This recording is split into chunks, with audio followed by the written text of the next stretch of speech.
Hey, Captain Tommy Derringer here for the Florida Insider Fishing Report. You know, I've been asked a lot of times, hey, seasons are changing, fall is coming up. What are some of your favorite redfish rigs and some techniques that you're going to use heading into fall? So I thought I would let you guys know what I like to use and what works for me. So here we go.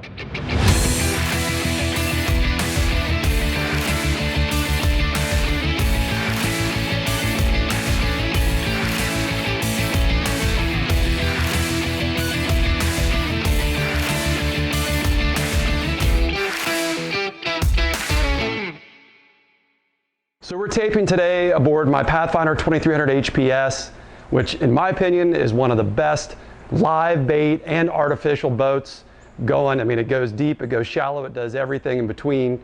And of course, this time of year in the fall, it's a great time of year to throw artificials and to use live bait. But I thought today we would start with the artificial side of things.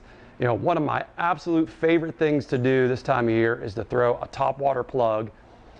You know, it mimics the mullet perfectly. We've got the mullet run going on, our fall mullet run. It's in full effect right now. And the redfish, the tarpon, even the snook here this year are going absolutely crazy for those mullet. And the topwater bait is the most fun and one of the most effective ways to target those fish.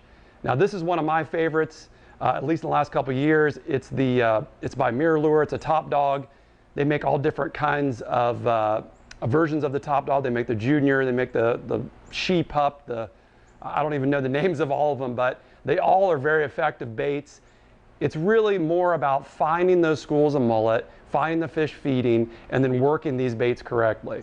Now, without being able to demonstrate that exactly today, you basically, this is a walk the dog type plug.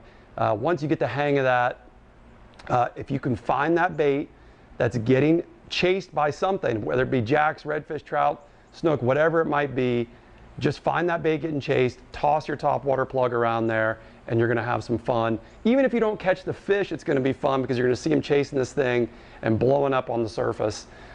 Color-wise, I get that question all the time, what color topwater plug should I throw? Well, for me, it's always been more of a natural color thing. I like the plugs that look like an actual mullet, but you know what? I've caught them on chartreuse plugs before. I've caught them on pink. Again, I don't think the color makes that big of a difference. It's all about putting it in the right place and putting the right movement on it. And also whatever you have confidence in. You know, they say for all kinds of different lures that the color catches the fisherman rather than the fish. And I think that is true, but you definitely want to throw whatever you have confidence in. But that's a topwater plug, and that's probably my number one choice in lure to throw in the fall for just about all of our game fish. In addition to those topwater plugs that I love to throw this time of year, the next in line for me is definitely going to be a soft plastic, something that mimics that mullet. The mullet is key this time of year. This bait, especially for me, for redfish, you know, we do have some flood tides this time of year, which is really a pretty special thing to get out and do here in the northeast part of Florida, where the water gets up into the grass that it usually doesn't get into. There's redfish in there tailing and backing. You'll see them eating crabs off the edges of grass. We need something weedless. And this rig right here, this is my go-to. You'll see this in a lot of my pictures if you follow me on Instagram. This is the Bass Assassin or Saltwater Assassin Sea Shad. It's a lot to say. This one is Purple Moon. This color, it looks kind of like a crab, the color, but the shape of it's like a mullet. But I rig it on a weedless worm hook, or weedless swim bait hook in this case. Saltwater Assassin also makes this hook. This thing right here, I mean, it can imitate anything, but it really does a really great job going through that grass. When we have that flooded grass, it's real weedless, and it's got a nice wide gap on this hook, which is really important when you're using a soft plastic to have that wide gap. Because if it doesn't have that wide gap, it's not going to have enough room for the hook to actually get set in the fish's mouth. Now, aside from the flooded grass, like I was saying, this imitates a mullet perfectly. So again, on those high tide stages, when you're fishing those grass lines, fishing along those mullet schools, and maybe it's not first thing in the morning, maybe it's high, the sun's high up in the air, the fish aren't going to be as willing to hit that topwater plug, so you want something subsurface That's where this Bass Assassin paddle tail comes in real handy this time of year. A lot of times, if we're tournament fishing, one of us will be throwing that top water and the other guy will be throwing this soft plastic. We call it the old bait and switch.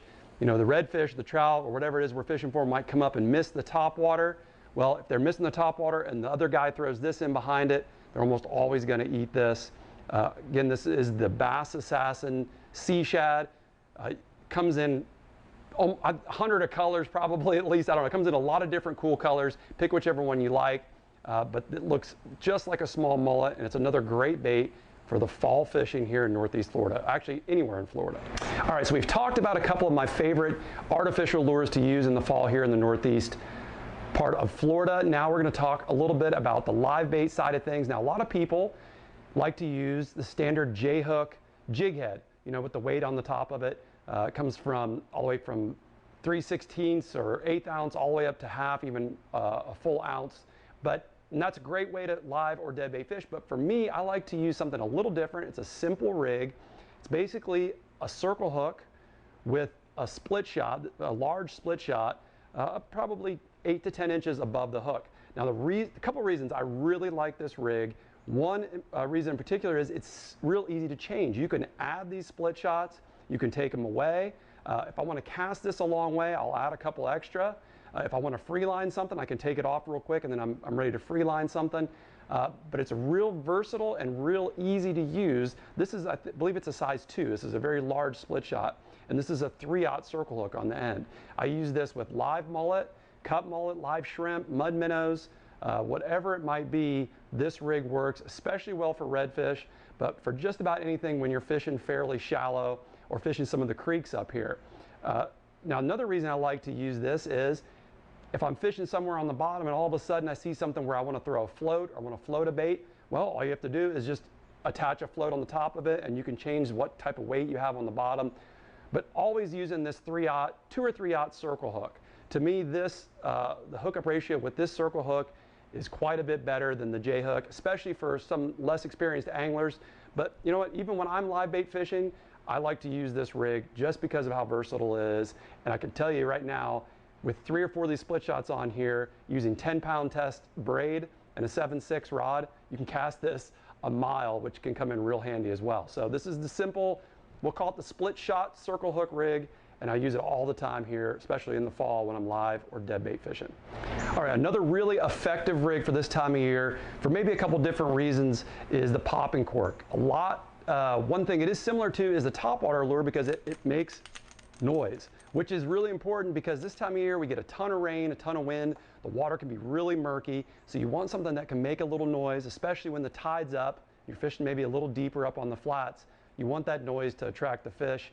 This is kind of like that last rig I was talking about. I put the same thing on the bottom. I put a split shot of varying sizes depending on what kind of bait you're using and a 2 or 3/0 circle hook.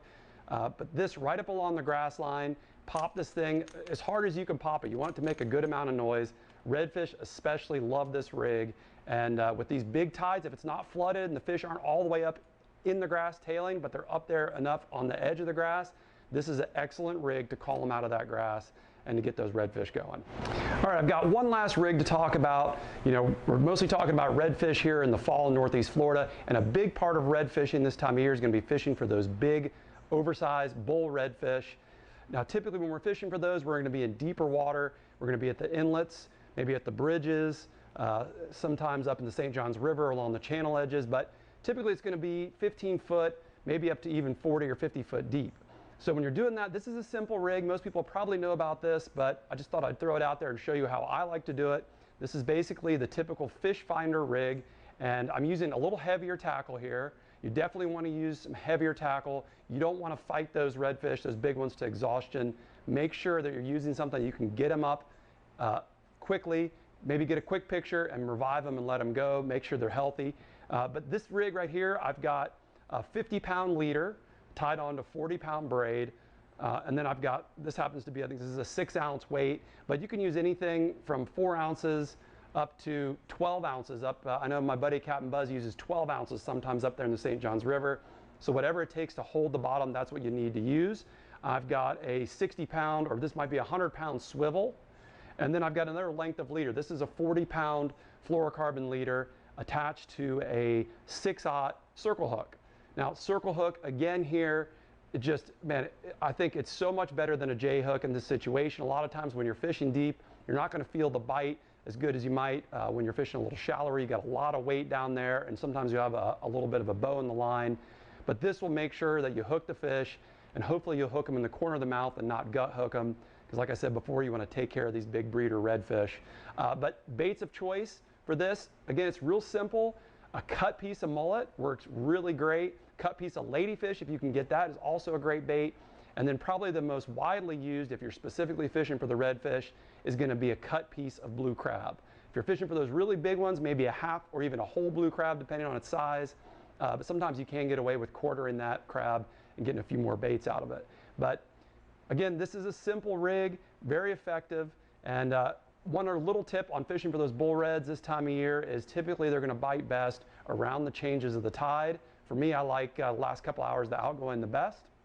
But if you're out there doing it, just one more time, make sure you revive those fish. It's really important to somebody like me who fishes for redfish all the time that those fish get a nice, safe, healthy release. If you don't know how to do that kind of stuff, reach out to me or another guide or maybe somebody at the bait store that can help you with that, and they'll take care of you. Now, guys, thanks for watching. If you enjoyed the video, please give it a like. Make sure to follow us if you'd like more to see more videos like this and some more information. And if you get a chance this fall, man, the fishing is going to be great. So get out there and catch them up.